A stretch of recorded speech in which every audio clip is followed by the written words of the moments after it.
ட்ரெபீசியஸை வந்து ஸ்ட்ரெச்சிங் பண்ணுறது மூலமாக ஆக்டிவேட் பண்ணுறது மூலமாக நம்மளுக்கு இந்த பெயின் குறையிறதுக்கு வாய்ப்பு இருக்குது. ஸோ எக்ஸாம்பிள் வந்து நம்ம ரைட் சைட் பண்ணோம்னா இந்த மாதிரி கையை வச்சுட்டு ரைட் சைடு வந்து டில்ட் பண்ணி ஒரு 10 டைம்ஸ் வந்து இந்த மாதிரி டில்ட் பண்ணாங்க.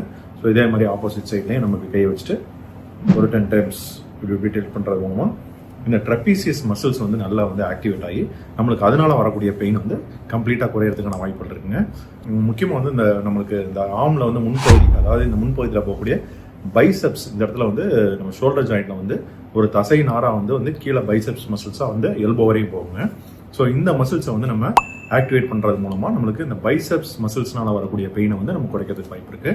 ஸோ இது எப்படி பண்ணலான்னு பார்த்தோம்னா, இந்த கையை வந்து நல்லா எக்ஸ்டெண்ட் பண்ணிவிட்டு நீட்டிட்டு ஒரு செவுத்தில் நம்ம இப்படி பிடிச்சிக்கணுங்க. பிடிச்சிட்டு ஏதாவது ஸ்டேபிளாக வச்சுட்டு நம்ம டோட்டல் பாடியை வந்து இப்படி திருப்பணும்.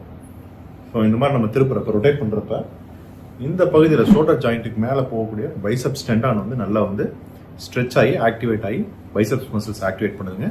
ஸோ இதனால் வந்து நம்மளுக்கு இந்த பைசெப்ஸ்னால வரக்கூடிய பெயின் நல்லா குறையுங்க.